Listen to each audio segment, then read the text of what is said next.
शनि की दृष्टि। रथ धू धू करके जलने लगा, रथ की पहिया कहीं गिरी, धुरी कहीं गई, घोड़े कहीं गए। महाराज दशरथ आकाश से नीचे आने लगे। दशरथ जी को कुछ नहीं हुआ, तेजस्वी राजा थे, कवच से बांध लिया अपने को, लेकिन घोड़ा और रथ तो नहीं बच पाया। नीचे आ रहे थे, और जब नीचे आ रहे थे तो हमारे ही राम कथा के सबसे परम भक्त, अपने जीवन को बलिवेदी पे चढ़ाने वाले हमारे देश के एक पक्षी ने देखा, नाम था जटायु। एक बात नोट करना, रामचरितमानस का सबसे छोटा, सबसे निम्न पक्षी है जटायु शारीरिक दृष्टि से। रामायण के सबसे निम्न पक्षी की तुलना भारत का, विदेश का एक सिद्ध नहीं कर पाया। रावण विदेश का सिद्ध है, लंका का। रावण विदेश का सिद्ध है, हमारे जटायु भारत के गिद्ध हैं। हमारे भारत के गिद्ध की तुलना एक विदेश का सिद्ध नहीं कर पाया। बोलो नारायण भगवान की जय। महाराज जटायु ने देखा कि महाराज दशरथ आ रहे हैं। महाराज जटायु ने कहा कि इतने बड़े धर्म प्राण राजा जो अपने लिए युद्ध करने नहीं गए थे, हम लोगों के लिए गए थे, और ये जमीन पे आ गए, अनर्थ हो जाएगा। महाराज जटायु ने पंख को फैलाया, और अभी हमारे रामलला के विग्रह प्रतिष्ठा से पहले अयोध्या में गिद्धराज का दर्शन भी हुआ था, इसीलिए कह रहा हूं सज्जुग आ रहा। जटायु जी ने पंख को फैलाया, और जैसे पंख फैलाया महाराज दशरथ को धीरे धीरे धीरे धीरे लेके जमीन पे आए। महाराज दशरथ ने कहा कि भैया, मैं तो आपको जानता भी नहीं हूं, आज आपने मेरा प्राण बचाया, आप कौन हैं? महाराज जटायु की आंखों में आंसू आ गए। जटायु जी ने कहा कि महाराज, आप चक्रवर्ती सम्राट हैं, राजाओं के भी राजा, महाराजा हैं, और मैं पक्षियों में सबसे निम्न पक्षी, निकृष्ट पक्षी, हमको गिद्ध योनि में जन्म मिला। मेरा आपसे क्या परिचय होगा? मैं आपकी राज्य सीमा में आपका दिया हुआ खाता हूं,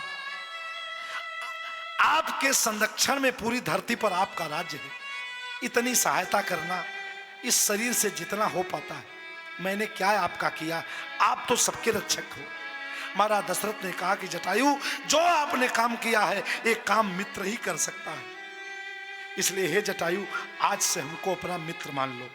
महाराज जटायु से दशरथ जी ने कहा मित्र मानो। जटायु जी ने कहा महाराज, मित्रता बराबरी में होती है। मैं अगर मित्र आपका बनूंगा तो मेरे बिरादरी के लिए, मेरे पक्षी समाज के लिए, मेरे गिद्ध समाज के लिए तो गौरव की बात होगी। मैं सीना चौड़ा करके कहूंगा कि मेरे मित्र चक्रवर्ती सम्राट महाराज दशरथ हैं। लेकिन महाराज, मेरी गरिमा तो बढ़ेगी, लेकिन मित्र के घर मित्र जाता है। कभी जब मेरा मन होगा मैं अयोध्या में आऊंगा, आप राज दरबार में सोने के सिंहासन पे बैठे होंगे, और जब मैं जाऊंगा तो हमें रोका जाएगा, परिचय बताऊंगा, आपका आदेश आएगा अंदर से, हमें बुलाया जाएगा। जब मैं बैठूंगा तो लोग यही सोचेंगे, आपके डर बस कोई कुछ बोलेगा नहीं, लेकिन यही सोचेंगे कि महाराज दशरथ को कोई और मित्र नहीं मिला तो एक गिद्ध को मित्र बना लिया। मेरे जाने से दरबार में आपकी प्रतिष्ठा में न्यूनता आए, ऐसा मैं नहीं चाहता। प्रतिष्ठा बराबरी में मित्रता होती है। आपकी प्रतिष्ठा मेरे जाने से किंचित कम हो, यह जटायु नहीं चाहता। महाराज दशरथ ने कहा जटायु, भैया आप जो उपकार किए हैं, बोले नहीं महाराज, और बातें आपसे बाद में करूंगा, अभी आप युद्ध पूरा नहीं कर पाए हैं, आप मेरे पे बैठ जाओ और दोबारा चलो, मैं चलता हूं युद्ध के लिए, बातें बाद में करूंगा। महाराज दशरथ ने कहा कि मैं अपने लिए आपकी प्राणों को बलिवेदी पर नहीं चढ़ाना चाहता। महाराज जटायु ने कहा एक बार हमको देव वरदान प्राप्त है कि लाइफ में एक बार मेरा बाल बांका नहीं हो सकता, और मैं सोचता हूं इतने बड़े वरदान का प्रयोग क्यों न परोपकार में कर दूं। जब हमारा राजा इतना परोपकारी है तो मैं तो उस प्रजा का एक छोटा सा पक्षी हूं। महाराज दशरथ लेकर के जैसे जटायु जी को गए आकाश मार्ग में, शनि देव को जैसे उन्होंने कहा महाराज मैं युद्ध के लिए तैयार हूं। महाराज शनि न्याय के देवता हैं, शनि देव ने, और देखिए जितने पावन स्थान है पौराणिक महाराष्ट्र में है, शनि सिग्नापुर आपके महाराष्ट्र में है, कई बार हमने दर्शन किया है, क्या दिव्य शिला है।